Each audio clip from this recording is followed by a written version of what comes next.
This is the second seminar. No, third seminar. So we have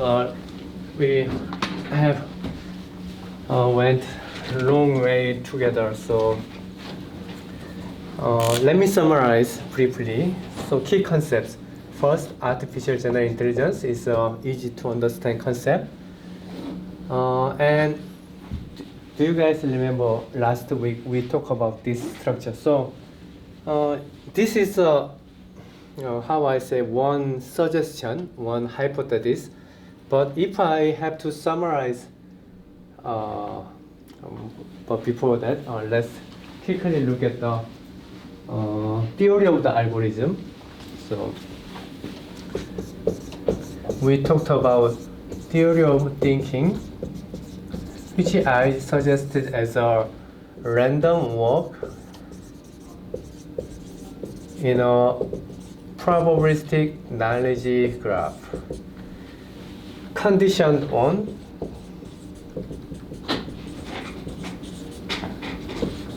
context. And that was the theory of the thinking. And here I am talking about the algorithm of the thinking, how we actually implement this. So I talked about this simple structure. However, if I have to summarize this structure in a single word, it will be prediction, right? So simply speaking, what is happening here? So this is the, you can think this as an output of this thinking machine. And if you think about it, this is a sensory input, and this is the context. And you combine these two vectors and multiply rule matrix and get a new vector. And this long-term memory, what does it? Is more like error correction. So because this is a vector format, there will be many errors. And this is the like original copy. So this is, you can think this as a blurred copy. And if you do a dot operation over the original copy, you get the original copy. So this is the original copy as an output. However, so this is a given context predicts the next input. So in a single time step, you are basically predicting what will happen next.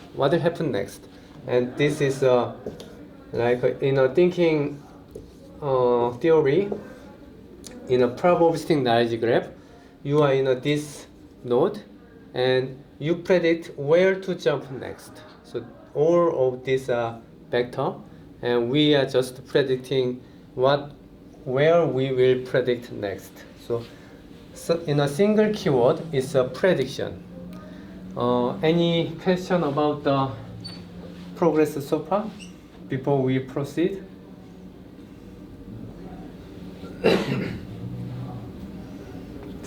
Long-term memory is also getting built.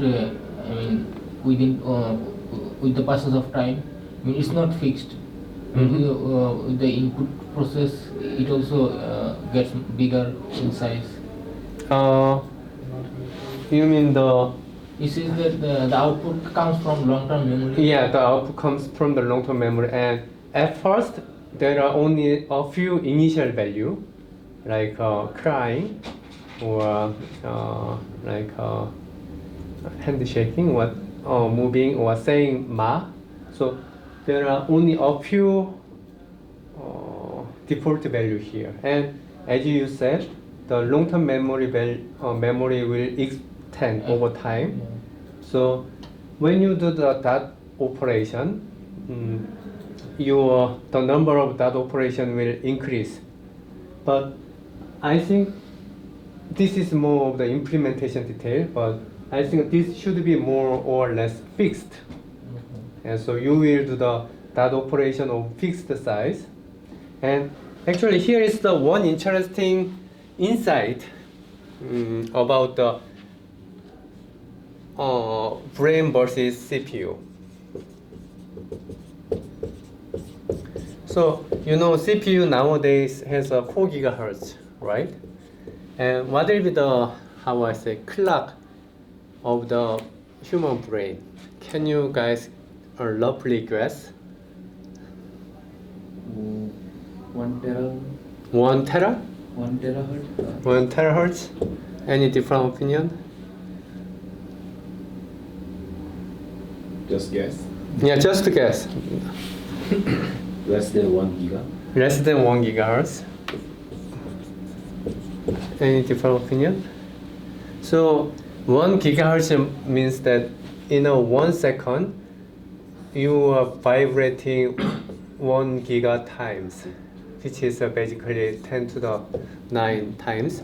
It's actually very fast. And we human cells, there is actually you are using proteins and ion channels to build this kind of electronic signals. So what is happening is that this protein structure changes shape, and then the natrium or some potassium comes in. So this ion actually has to flow inside this fluid, which makes it very, very slow, right? So we can say it's a rough guess, and actual number is not important, but 100 hertz. So 10 milliseconds. One oscillation is 10 milliseconds. So this is terribly slow compared to the CPU. However, we humans have no problem in following CPU in most of the tasks. So even though we are very slow in terms of the calculation. So what is happening here? Why those 4 gigahertz CPUs still cannot imitate the human brain? I think the key difference here between the CPU and the brain is that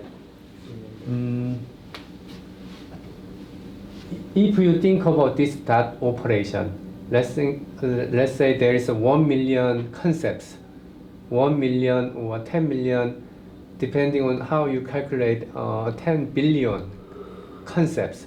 It's like all the images you have seen, all the words you have read, basically everything in the world, every smell, things like that. So let's say there is 1 billion, and that operation here happens parallel. So there is a 1 billion dot operation occurring at the same time, right? So that's how, in my opinion, the brain is speeding up this process, because this is massively parallel. Do I make sense? Okay. Any other question before we proceed to next part? Parallel, where it is? Like in a brain we do parallel operation, or in a CPU you are talking about? In a brain, if we build this, let's say this is a 1 billion entry, right? And you have a new vector you want to compare. Let's say this vector is a 100 dimension, and there is a 1 billion by 100 matrix, and you do that operation 1 billion times, you get the 1 billion numbers, and you sample according to these 1 billion numbers. So if a number is very high, then you will get the high probability of sampling. And that is how we might implement.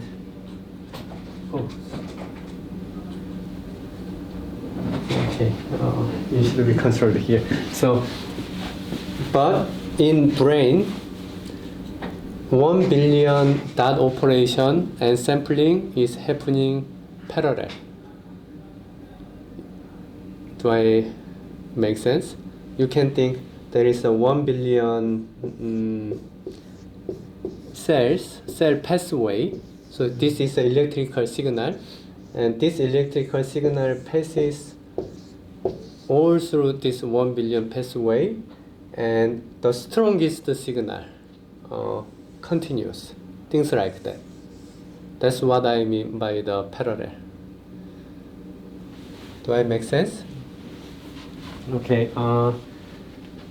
What I am talking in this seminar should be very easy and intuitive. There is no high-level math, nothing that prevents you understanding. So try to understand the concepts in this seminar. So let's say I think there are two big components in the theory of thinking. The first component is prediction. The second component is hierarchy.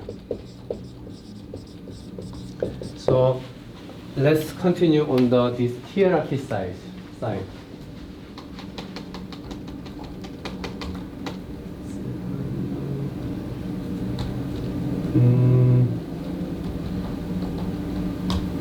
Before we continue, do you guys remember world model paper? Who has written this paper? David Hall. Yeah. Sanjay, you? Two? Saroj, did you read? Yeah, I've read part of it, not the whole thing. Paul, you read. So everybody has to read this paper. So in this paper, they have basically almost a similar structure. So they use different implementation, but what they do is they have this. Let me show the one screen from their paper. So this is the actual game environment they used for the paper. So there is a fireball, and as a user, your goal is avoiding this fireball. And what they did was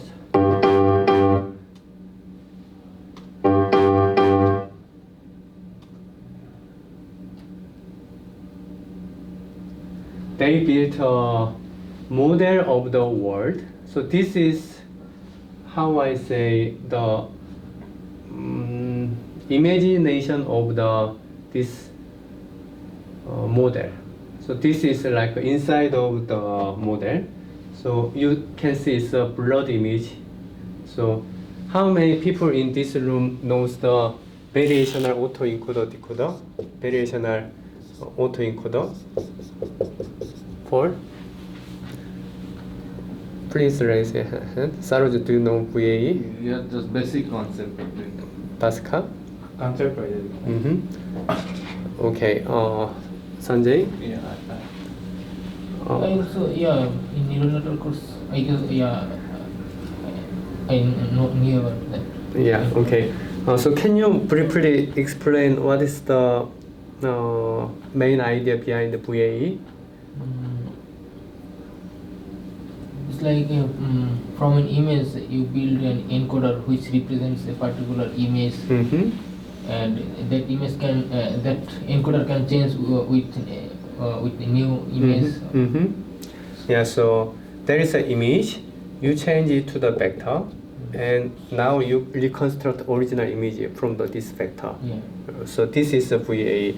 So you have this original image. So now you apply VAE, so you get the vectoral representation. And what this model part does is it generates this is RNN. So given input generates output. So given, let's say you were given a single image, now you generate predicted next frame. So because you have the predicted next frame, you can use it as an input to this model, and it generates a next frame. right? So what will happen if you have a random input? It can continuously generate animation of this game screen. So it generates these game sequences. So that is the how I say, essentially implementing this prediction part. It predicts next image sequence, right? So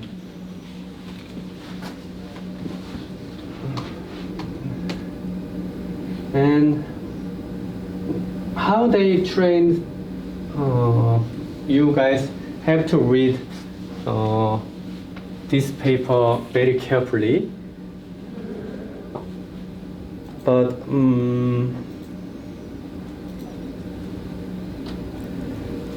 how you build this model?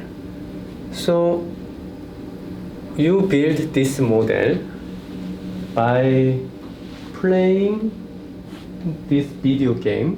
So every time you have a in video simulator, you have your input and current frame,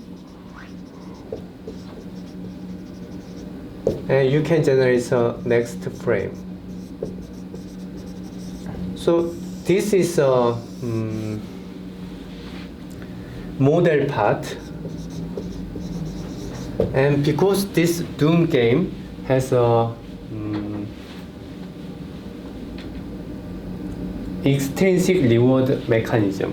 So let's talk about the reward, extrinsic reward. So you guys remember that the reward plays important role, and here in Doom game, for example, as long as you are surviving, you get reward, right? So the behavior that makes you die is a bad behavior, so does not get the reward. So that's how they structure reward signal, and they use it to train controller. However, one thing that makes this structure difficult to extend is that, let's think about in terms of the artificial general intelligence.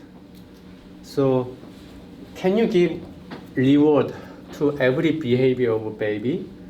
We discussed about this last time. So our reward is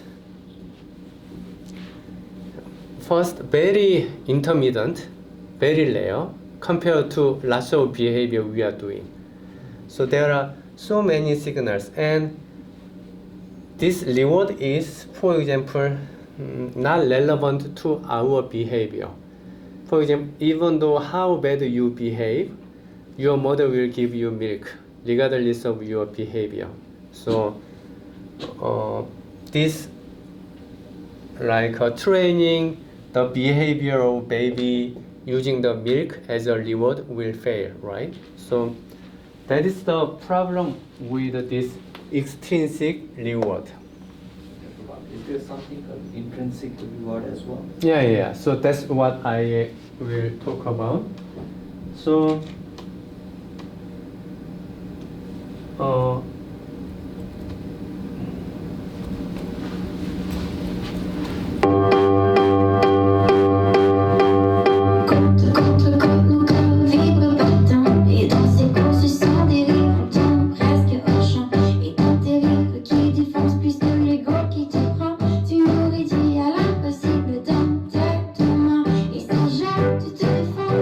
Tu ne comprends pas car nous avions une belle histoire.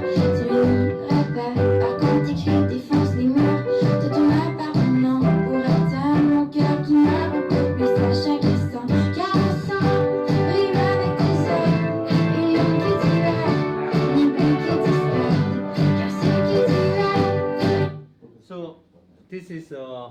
something called intrinsic reward. Intrinsic reward sounds very, how I say, complex concept, but actually it's a very easy concept. You can say intrinsic reward is like a curiosity. Being happy. Pardon me? Happy, like. No. Being happy is more. Happy is slightly ambiguous. Happy is more like you have received reward or something like that. So how you can be happy? You can be happy when you get something to eat when you are hungry, or this extrinsic reward can play a very important role. So because you are not familiar with the world model, this might be slightly difficult. So how we can derive behavior? So you can think humans will behave as a way to increase the reward. And how can we design reward center here such that it builds this rule matrix, or in terms of the world model better. So intrinsic reward can be mathematically defined. Let's say you have a input signal and you predict next frame, and let's say if your prediction okay and your prediction fails, so the output is totally different from your prediction. So when is more interesting scenario? Fail. Yeah, fail. So if you can predict next frame perfectly, then you don't have to learn that part anymore. So now you need to learn another part. So you can mathematically define, let's say t plus 1 and t. If we subtract the prediction error, this is a prediction error, and use it as a reward signal, then we can build some kind of explosive behavior that is shown on the human babies. So this is the paper by Nick Haber at Stanford. So basically what they did was they built a unity environment, and they let this virtual agent play with some blocks. So what this agent can do is that they can move 4 directions, and they have a virtual hand, so they can apply some force to some object. There is a 2 block. So what this agent does at first is that first it moves a lot in this room, because applying force to the room does not give you any feedback. Applying force to the object will give a feedback. However, if you think about the baby and everything is random, meaningless, then finding object to give force is actually very low probability, right? Compared to that, moving in one direction changes the viewport completely, right? So moving or rotating gives you lots of changes. So at first, it rotates or moves a lot in the room. So now you have almost mastered this room. Then it begins to play with this block, because block gives you different feedback. For example, if you apply force to this wall or everything else, it does not give you any feedback. However, if you apply force to some object like this, it gives you interesting pattern, and this model tries to learn predict next frame using this difference as a reward signal. That was the how I say so far prediction part, and let's go to the hierarchical part.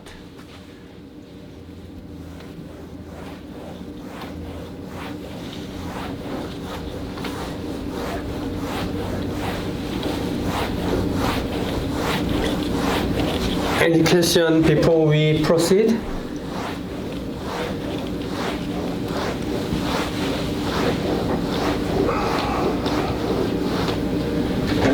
How can we define intrinsic and extrinsic reward? Extrinsic reward is easy. Extrinsic reward is in the game. Let's say if you score a point, that becomes an extrinsic reward. So almost all reinforcement learning you read in the paper is extrinsic reward, like playing Atari video games.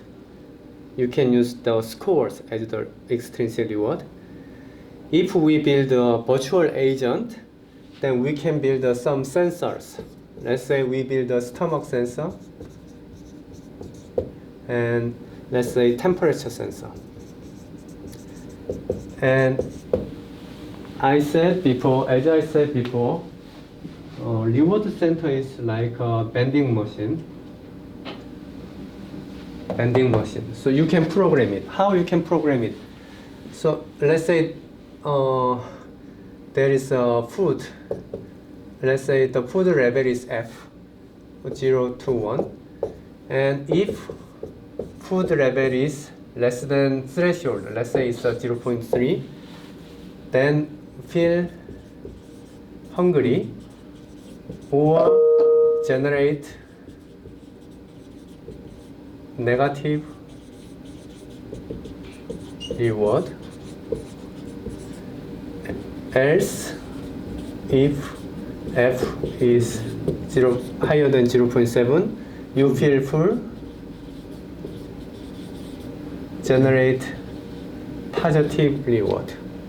That is how you generate this extrinsic reward. Temperature can become same if it is too hot, too cold, but if you are lukewarm, you are happy.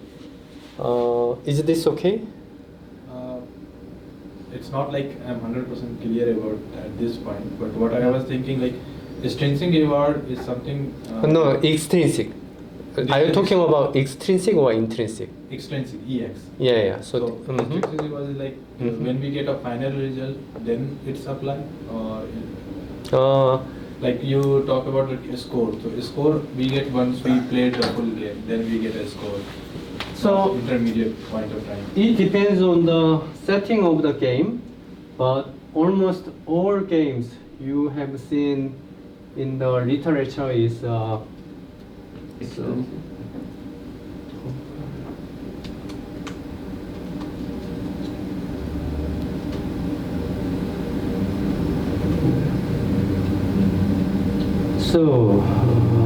see. Let's talk about Atari games. So in these games, the score becomes your extrinsic reward.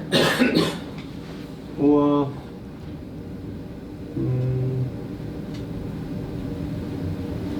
in these games, how far you can go becomes the reward.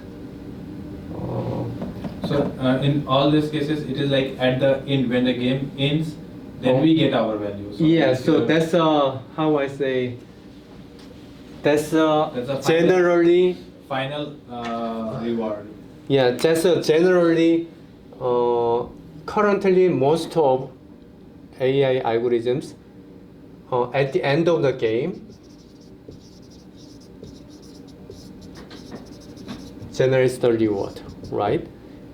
That's how almost all game nowadays, almost all reinforcement learning algorithm is built. For example, AlphaGo after he played with another opponent, and after he wins, gets the +1 reward. Right? He does not get any reward during the game. If he wins, he gets the reward. If he loses, gets the minus reward. That's how the most of the current research is framed, because it's easier. However, the algorithm itself, the reinforcement algorithm itself is can also deal with the online active algorithm, where during the game there will be reward, things like that. It's possible. Algorithm itself is doable, but it just does not have the compelling, how I say, environment, or people does not care that much about the building an online learning environment. So because it's more difficult to evaluate or things like that. So here, like I am trying to understand the Mhm. difference between extrinsic and intrinsic reward. Mhm. So what I am like coming up with this example, like if I have to consider extrinsic reward, so this is something when I completed the whole task, I get that particular score like reward. So Mhm. that I consider as an extrinsic reward. And when I am going into like where if I have to give the reward like each intermediate step, if I am going into the towards goals, so No, I'm no, getting the no. reward. So that's a slightly long concept. So no, that is I am considering as intrinsic reward. So is that correct? no. That's a long concept. So, Pascal, what you're saying is that extrinsic reward. This is the one episode, and this is the when reward happens. Yeah. Finish the game. I Yeah. get the reward. I'm just trying to repeat what you say. If I'm understanding you correctly, the reward happens during the game. Yeah. If I am running towards the goal, so Yeah. I will get a positive reward in the intermediate step. Uh-huh. And if I am going away from the goal, I am Uh-huh. getting negative reward intermediate step. So that is like Yeah. intrinsic So reward. So that- this is wrong. Okay. Yeah. This is a wrong misconception, misunderstanding. So the timing of the reward does not matter. So you can build a setting like this, but you can say it's an extrinsic reward. So you can say it's a milk,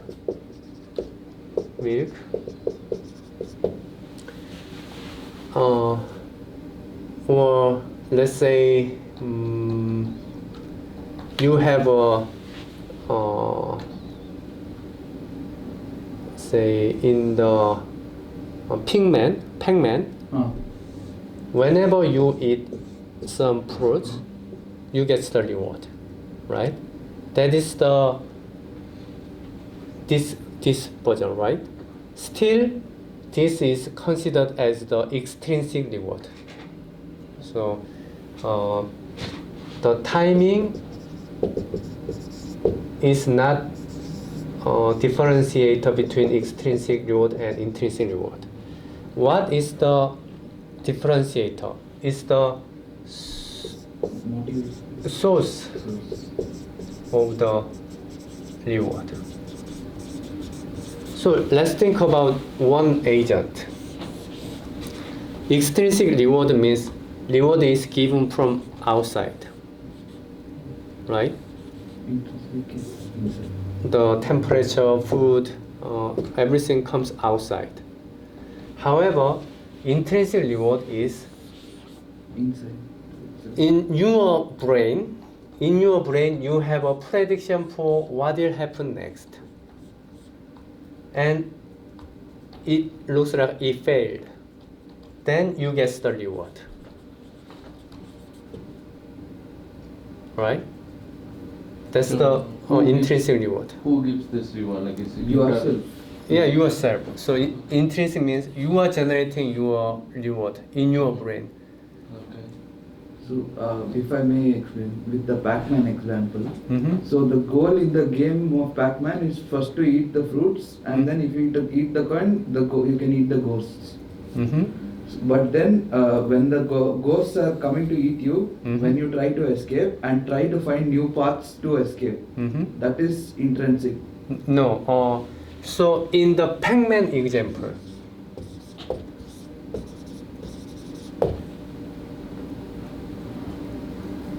extrinsic reward is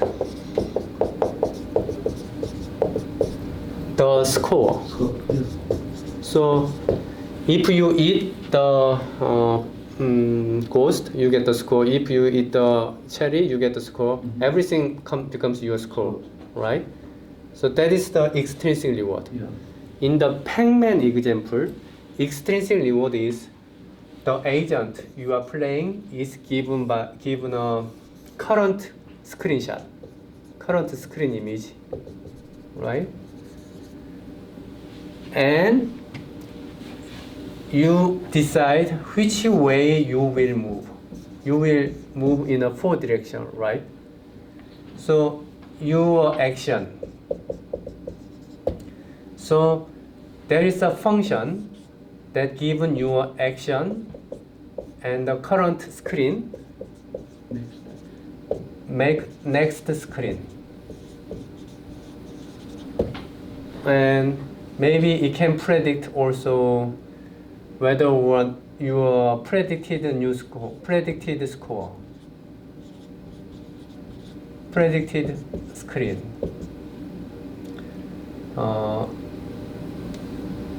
Predict whether you die or not. You predict next state. And if your prediction is correct, you do not get any reward.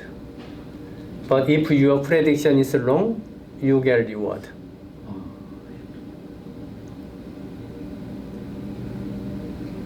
So when it's basically every time you make a wrong move, like No. you think like Mhm. according to the prediction Mm-hmm.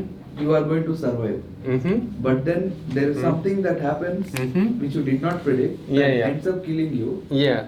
So for the next time, now you know Mhm. that this is an intrinsic reward. Mm-hmm. Now you know that there is a possibility that this might happen, Mhm. so that next time your prediction is better.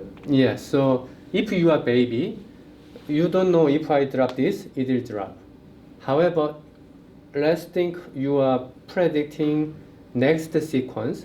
At first, you open your hand and you think it will stay like here.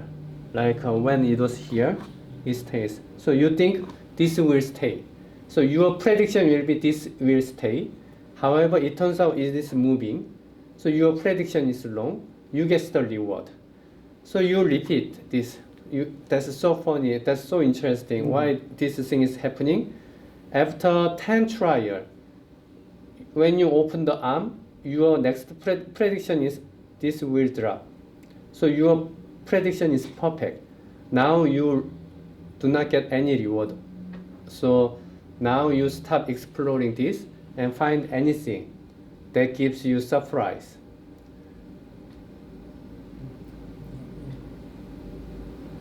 Surprise. Unexpected next frame. So if you know the outcome, then you ignore that and then you move to the other one. Yes, for intrinsic reward. So, how would you measure this kind of reward? Like, it's not really positive or negative. It's kind of like an experience. Yeah. Pardon me? No. I said the mathematical way is Like something new happened, which Yeah, no, he's asking how there is nothing called as positive intrinsic and negative intrinsic reward. it's 0 to 1. So there is no negative Yeah. intrinsic reward. Okay. Mm-hmm.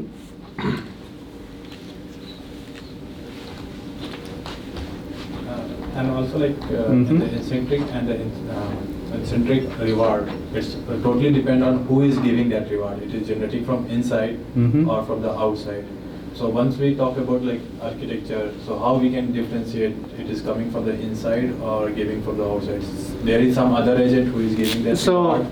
or- In the implementation, we will have a stomach sensor and temperature sensor. So these two sensors is not a part of agent? It is you think agent is the brain, right? It has sensors, stomach sensors. It has actuator like arm or your tongue. So when we say agent, it's your brain. So the intrinsic, extrinsic, you might say, oh, professor, the feeling from my stomach comes from my inside my body. So it looks like this is intrinsic reward. No, when we say the agent or extrinsic reward, it means the inside the brain. So brain is the agent, right? So that's how you use it to.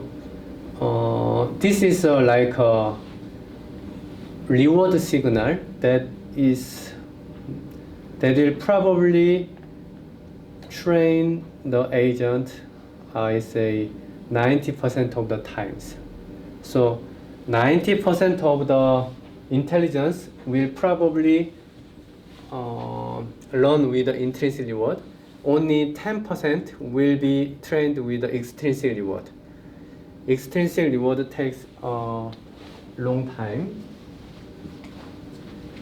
So in the world model paper, it is more of an intrinsic. in the world model. Extrinsic. So in the world model paper, they didn't. So in the world model paper, there is a 3 neural net component: V model, M model, and controller model. So V model is a variational autoencoder decoder. So you can think it is trained with this notion of.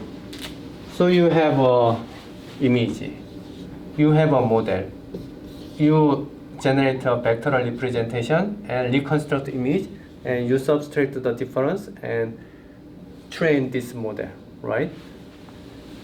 The M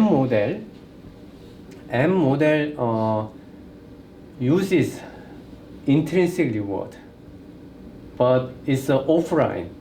What I mean by offline is the same mechanism itself is similar. You have a input action, and then the current signal. Then you predict what will be the next frame, and you want this frame to be same as the actual game output. So in the world model paper, you first get lots of data by moving the agent randomly. So you just say move randomly, like for 10 hours. Then it collects action and the current state and the next state pair.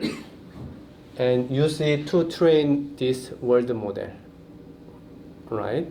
However, it uses it offline, meaning that if it is online, then this, let's say there is some behavior, and the agent will try to find the area where it is giving you most surprise, something you don't know how to predict if it is programmed that way. But in world model, it just uses existing data, right? So this paper and controller uses this is predicting the extrinsic reward. So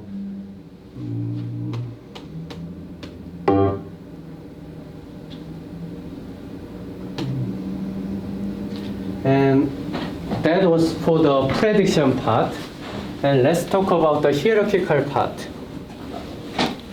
So let me start with the. Can I have any example where the brain is giving the reward? You can search for dopamine. Yeah. Dopamine. Yeah. Or when you have the drug,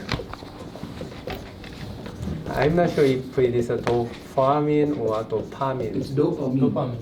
DOPA. PA. Yeah. It's Yeah. not So only dopamine, there are like 4 chemicals, right? Dopamine, serotonin, oxytocin, and endorphin. That's nice. Yeah. Did you have any neurophysiology background? No, I am interested in the brain's neuro. Oh, that's nice. Yeah, that's nice. Good job. So, why you Dopamine, addict, serotonin, right?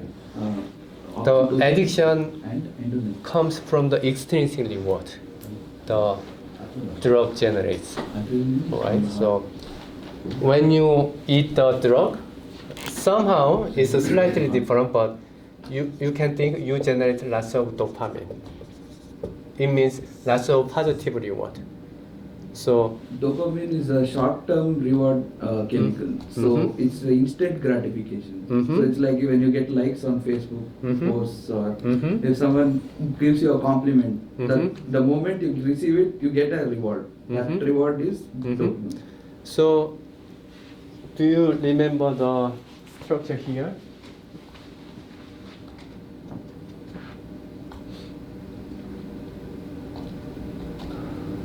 So let's say the action here is eat the drug, and there is a positive you.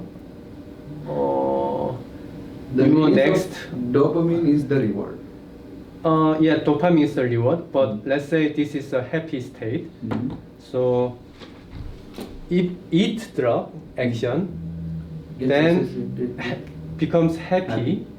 This is a pattern, and this pattern is learned very strongly because there is a very high reward, right? So dopamine is if dopamine is high, your brain is always predicting next sequence. If you are baby, many of the sequence is random, doesn't have any meaning. However, if there is a reward, then this sequence is meaningful. So you have to memorize this pattern. So whenever this A pattern comes, your generated output should be this B.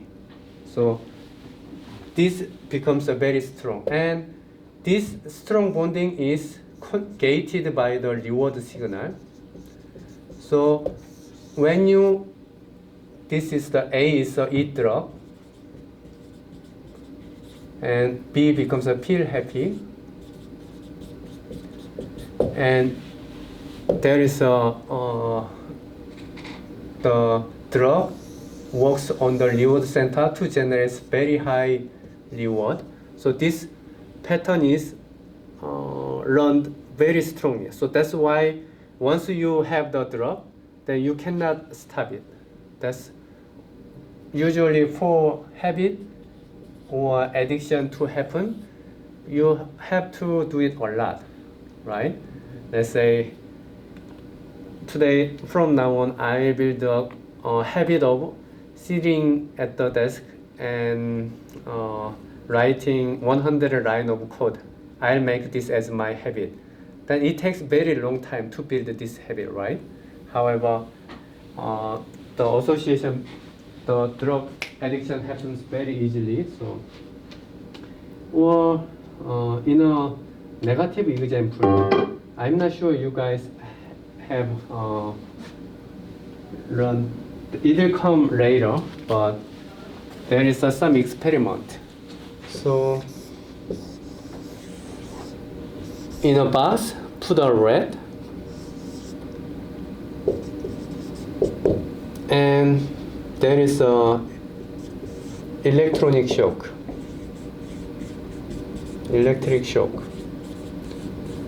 And let's say if I play some music, let's say it's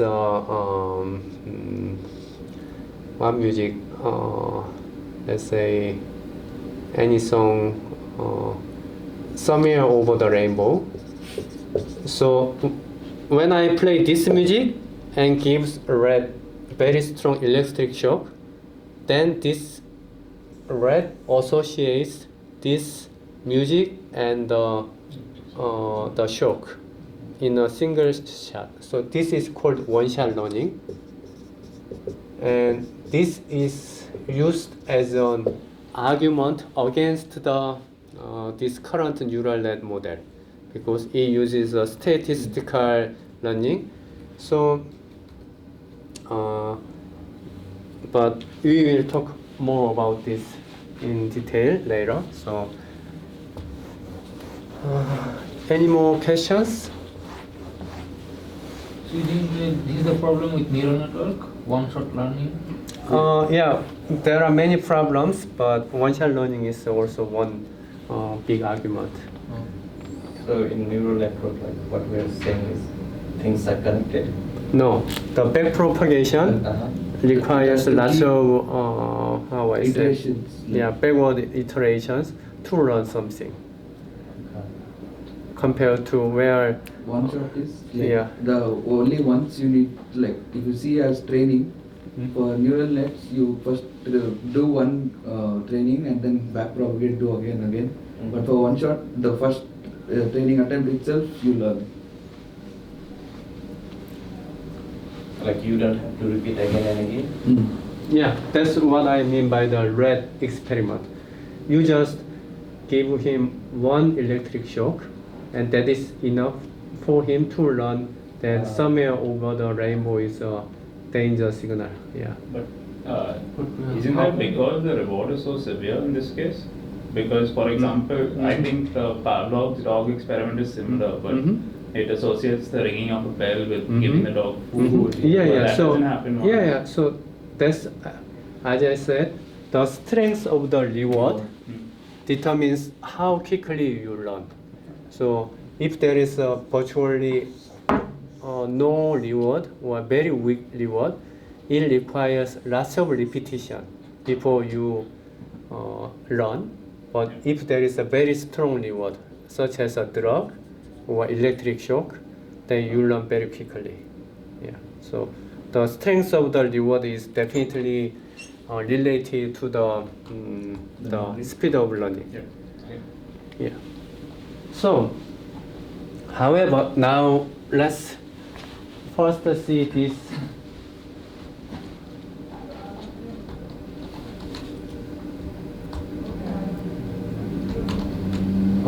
video. So you see the eyes are moving very rapidly. It is called visual saccade. So your eye is constantly moving and moving very rapidly. And if you think you are seeing all of this screen, but there are two visual systems. One is a peripheral vision system. In short, you can think this is like a 30 pixel by 30 pixel image, right?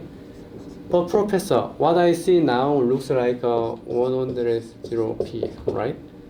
What you think you are seeing very photorealistic, very detailed image.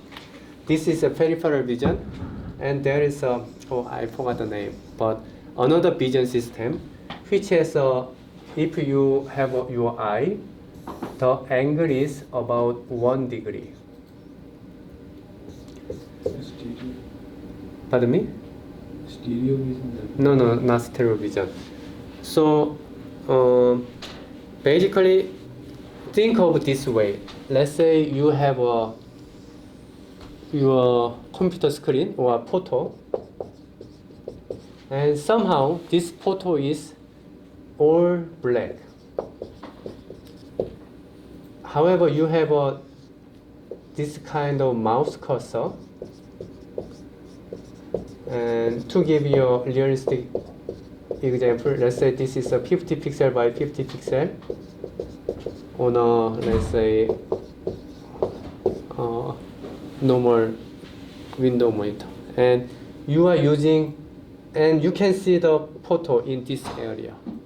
and you can move this mouse cursor a lot to know what is behind this image, right? So that is how our vision system works. So there is this one moves very quickly.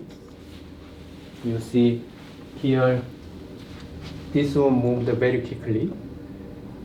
The frequency of moving is about 100 Hertz or 10 millisecond movement per movement. And let's say when you see this photo, this is what is happening. You are actually watching scanning.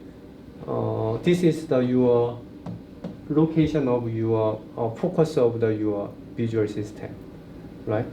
This is how you recognize the some features. So if we go, Is this your hypothesis or is it's a truth, yeah. Search for saccade. The other system is the central vision. Sensory vision, yeah.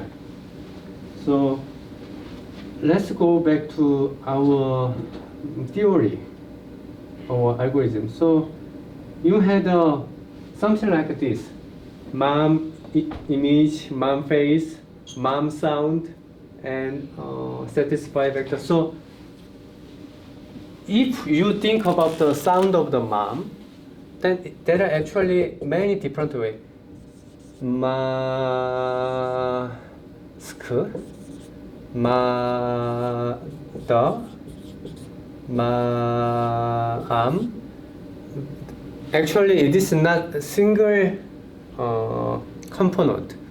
You are dealing with many small components. So, if we apply this prediction theory, prediction part of the model, this is what is happening to recognize this mom face. What is happening is, first you see the one eye, and then you say, move your eyes to right, and see if there is an eye. And let's say, for example, you don't see an eye. You see an ear, right? You expected to see eye, but let's say you saw an ear. Then you say, oh, move your eye to other side, and you expect to see other eye. And now this time you found really eye, and then you say, oh, move your eyes to 45 degree, and you expect to see nose, and you actually saw the nose, and you say, oh, go 90 degree down and see a lip, and then you can say, oh, this is the human face, right? So something like this, something that looked like this single system was actually built on the lower sequence of operations. And if we look at the human brain, if we study human brain, there are something called brain wave. So there are gamma wave, which is 30 to 100 Hertz, beta wave, 12 to 30 Hertz, alpha wave, 8 to 12 Hertz, theta wave, 4 to 7 Hertz, delta, 1 to 4 Hertz. So, in my opinion, this is still not, how I say, this is not, how I say, this is more of my hypothesis. This is not fixed. So let's say you have some system that is working on, for example, in 64 Hertz. And on top of it, you have something that is working on 8 Hertz. You have, no, 16 Hertz, 4 Hertz, 1 Hertz. So this might be why brain wave is happening. And do you guys remember this diagram, the visuospatial sketchpad and phonological loop? So let's say this visuospatial sketchpad is working on a lower layer, and it is doing this, right? And once it have done this, it generates mom face vector and sends it to the central executive, which is work on 1 Hertz. Right? Do I make sense? Is this hierarchy make sense? Paul, do you understand what I mean? Yeah. So, what is happening here is that there are hierarchically in this 64 Hertz machine, it is predicting what will be the next phonological alphabet M, O, M, or predicting the small segment of, let's say, it's 100 pixel by 100 pixel, the central visual system, and predicting the movement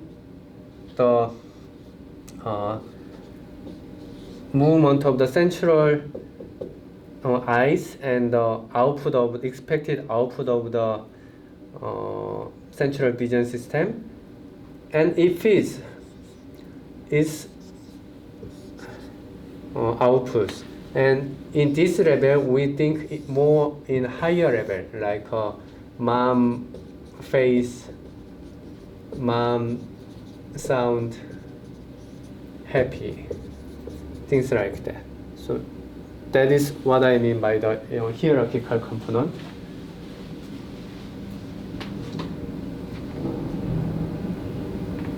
Okay, I think the time is up, so we will continue next week.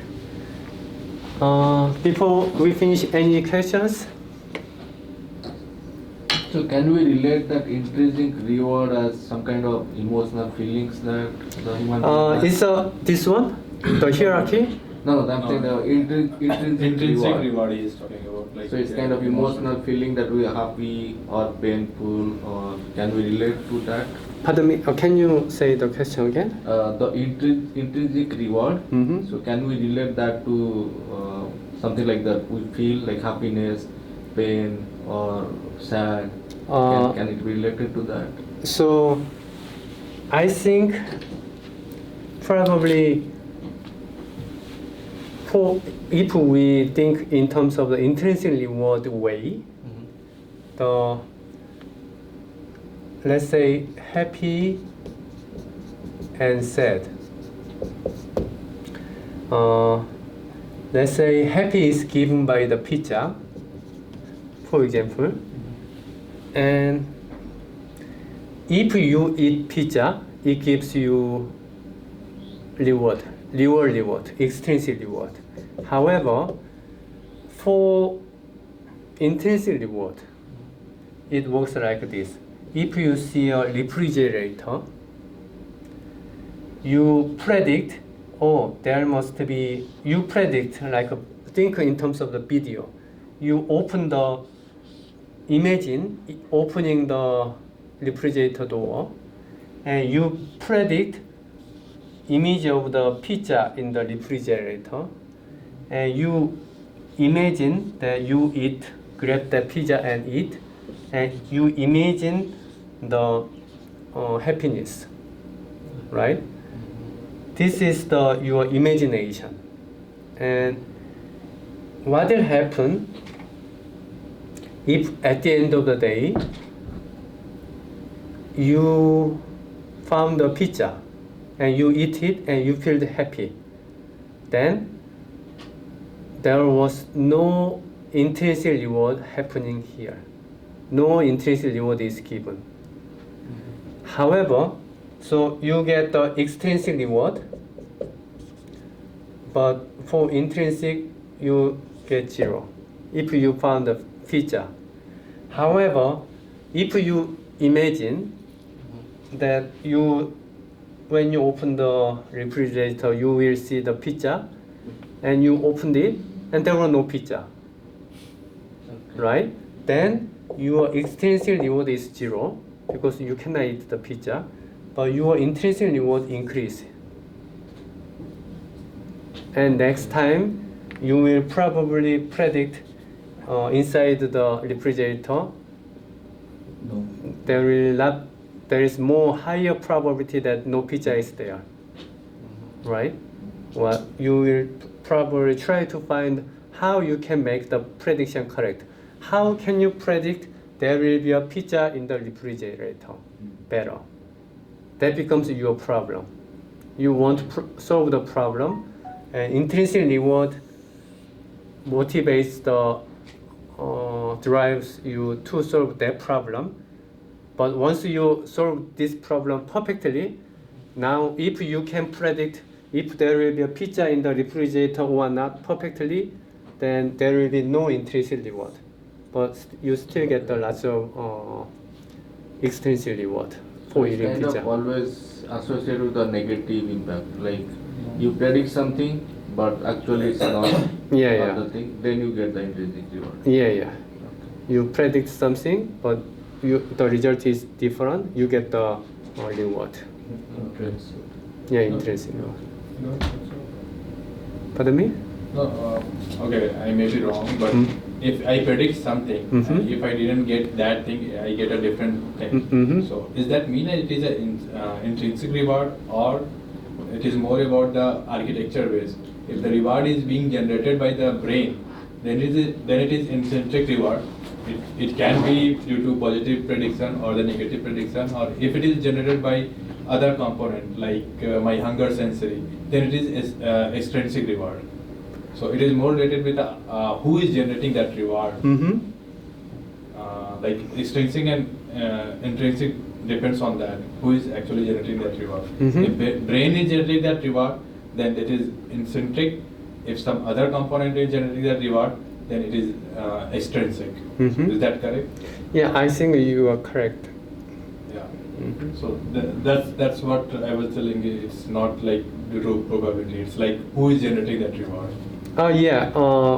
That's who is generating the reward part, and Saroj's comment was that so your brain is generating that reward, but how or when, by what mechanism this the brain generates the reward, and the mechanism is the prediction error. Yeah. Okay. Yeah. Mechanism can be different, but it is more based on like component Mhm. and architecture. Mm-hmm. Like previously you explained, it not depends on time. Mhm. It depends on from where the reward is coming. Mm-hmm. Yeah. Yeah, I think so. Okay. So, thank you guys. See you next week.